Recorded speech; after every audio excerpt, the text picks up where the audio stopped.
Buenas tardes, un saludo para todas y para todos.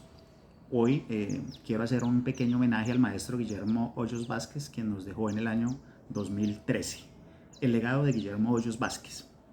Hace 10 años, en 2013, falleció el pensador Guillermo Hoyos Vázquez, uno de los filósofos colombianos con mayor reconocimiento de habla hispana. En esta nota recordamos sus aportes a la filosofía, a la vez que resaltamos su legado en la búsqueda de una paz consensuada en Colombia. El profesor Guillermo Hoyos, uno de los pensadores colombianos más importantes del país, se inició filosóficamente en la fenomenología del filósofo alemán Edmund Husserl, ese prolífico filósofo alemán que llamaba a ir a las cosas mismas con su nuevo método. Hoyos se doctoró con una tesis titulada Intencionalidad como responsabilidad, Teleología de la historia y teleología de la intencionalidad en Husserl, la cual se publicó debido a su alta calidad en la colección fenomenológica, ¿no?, de los archivos Husserl en 1976, convirtiéndose en el único colombiano en lograr ese mérito. En esta tesis, la intencionalidad ya es responsabilidad y es responsabilidad del filósofo como funcionario de la humanidad, como aquel que busca la realización de un hombre autónomo y libre. Por eso Hoyos confesaba autobiográficamente, decía, llego a la responsabilidad desde la fenomenología. Esta conclusión es la que ha sido ampliada posteriormente con el pensamiento de Kant y de Habermas, cuya teoría de la acción comunicativa es fundamental para entender su pensamiento. Es por esa razón que la reconocida filósofa española Adela Cortina tituló su nota necrológica sobre Hoyos en el diario El País de España con el siguiente título: Guillermo Hoyos, un filósofo en la estela de Habermas. Aunque hay que decirlo, Guillermo Hoyos fue mucho más que eso, ¿no? No se le puede circunscribir a esa ascripción pues, habermasiana.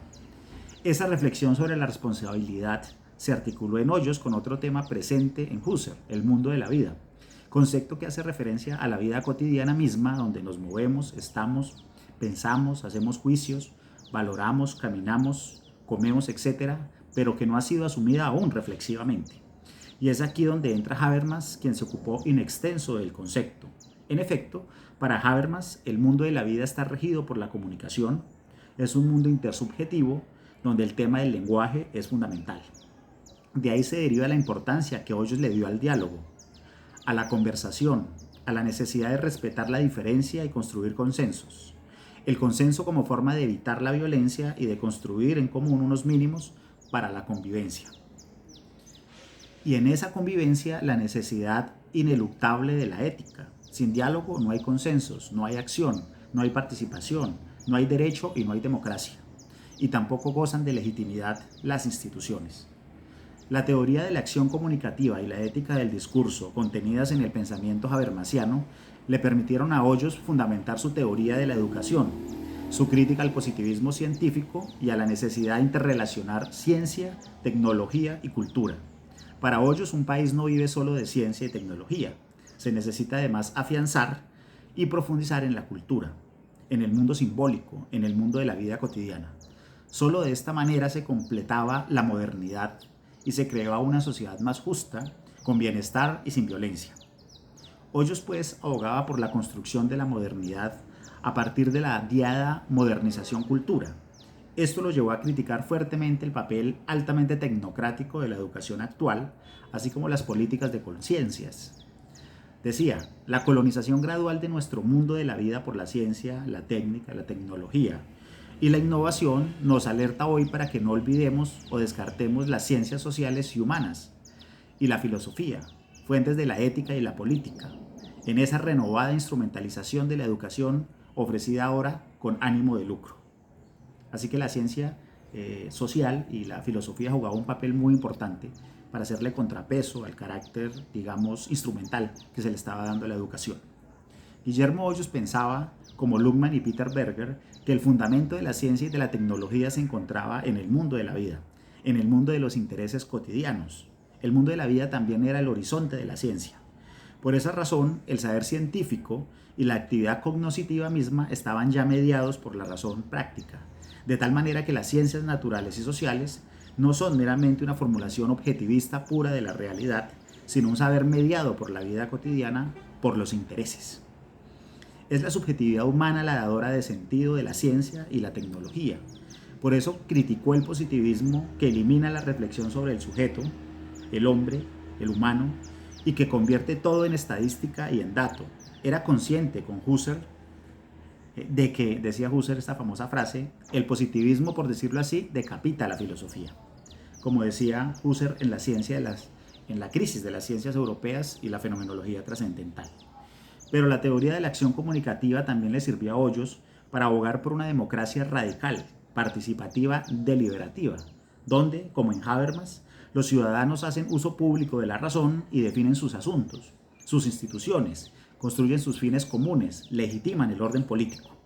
Para esa necesaria participación se requería la educación, otro de sus temas de interés, la cual permitía la formación, el discernimiento, la ilustración, la crítica y la autocrítica, la comprensión del otro y la necesaria mayoría de edad de la que hablaba Kant. Así la educación era fundamental e imprescindible para la construcción de la democracia.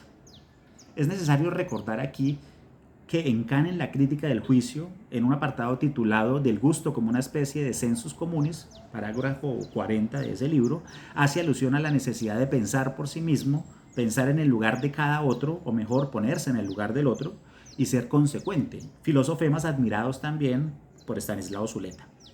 Pues bien, fueron precisamente esos principios los que guiaron la actividad filosófica de Guillermo Hoyos durante toda su vida, principio plenamente compatible con la responsabilidad del pensar que ejerció públicamente, ¿no?, en el Instituto Pensar de la Javeriana, ¿no?, dialogando y dando argumentos, construyendo consensos y luchando por una Colombia mejor, al decir de sus discípulos Leonardo Tovar González y Oscar Mejía Quintana. Pues desde el gobierno de Belisario Betancur, por ejemplo, estuvo al servicio de la paz en Colombia y también en la defensa de la Constitución de 1991. Hoy, 10 años después de su muerte, hay que recordar sus obras: Derechos Humanos, Ética y Moral, de 1996, Ciencia, Tecnología y Ética, del 2000, Borradores para una Filosofía de la Educación, del 2007, Ensayos para una Teoría Discursiva de la Educación, 2011, Filosofía de la Educación, 2013, al igual que sus fundamentales Investigaciones Fenomenológicas, del 2012. Igualmente, hay que decir que sus búsquedas e intereses filosóficos gozan de una innegable actualidad, aunque tiene algunas cegueras, y que sus aportes a la educación y a las ciencias sociales fueron reconocidas por todas las instancias del país, al igual que por el Consejo Latinoamericano de Ciencias Sociales, CLACSO, y otras instituciones. Su amigo, el profesor ya fallecido, Daniel Herrera Restrepo, definía su legado de la siguiente manera: luchar por la reconciliación entre los colombianos, por la democratización del país, por la formación de una conciencia democrática como proyecto prioritario de los procesos educativos. Hasta ahí Herrera, y esas frases de Herrera, de Daniel Herrera Restrepo, el introductor de la fenomenología en Colombia, resumen bien esa herencia que nos deja Guillermo Hoyos. Muchas gracias por su atención.